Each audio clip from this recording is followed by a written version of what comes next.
বাংলা সিনেমার মহানায়ক উত্তম কুমার, তার হাসি, অভিনয় আর ব্যক্তিত্ব আজও কোটি বাঙালির হৃদয়ে অমলিন। কিন্তু সেই মহানায়ককে ঘিরেই এবার শুরু হয়েছে তুমুল বিতর্ক।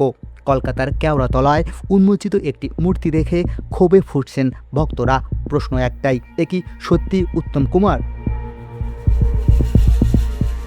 24 জুলাই মহানায়ক উত্তম কুমারের প্রয়াণবার্ষিকী। শ্রদ্ধা জানাতে কেওড়াতলা মহাশ্মশানে জড়ো হন রাজনীতিক, অভিনেতা, অভিনেত্রী ও ভক্তরা। সেখানেই উন্মোচন করা হয় উত্তম কুমারের নতুন আবক্ষ মূর্তি। কিন্তু শ্রদ্ধার সেই মুহূর্ত বেশিক্ষণ স্থায়ী হয়নি। মূর্তির ছবি সামাজিক যোগাযোগ মাধ্যমে ছড়িয়ে পড়তেই শুরু হয় তীব্র সমালোচনা। অনেকের দাবি, মূর্তিটির মুখাবয়বে নেই মহানায়কের পরিচিত সেই ছাপ। কেউ লিখেছেন, এ তো উত্তম নয়।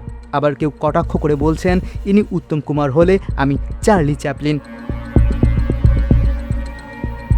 বিতর্কের আগুনে ঘি ঢেলেছেন তৃণমূল নেতা কুণাল ঘোষ। ক্ষোভ উগরে তিনি বলেন, এটা উত্তম কুমারের মূর্তি, ইয়ার কি হচ্ছে? অবিলম্বে এই মূর্তি সরিয়ে ঠিকঠাক মূর্তি বসানো হোক। উত্তম কুমারকে নিয়ে ছেলে খেলা করা যাবে না।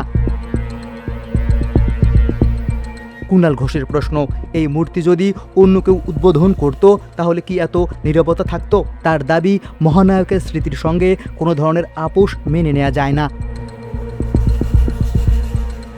বাংলা চলচ্চিত্রের ইতিহাসে উত্তম কুমার শুধু একজন অভিনেতা নন, তিনি একটি আবেগ, একটি যুগের নাম।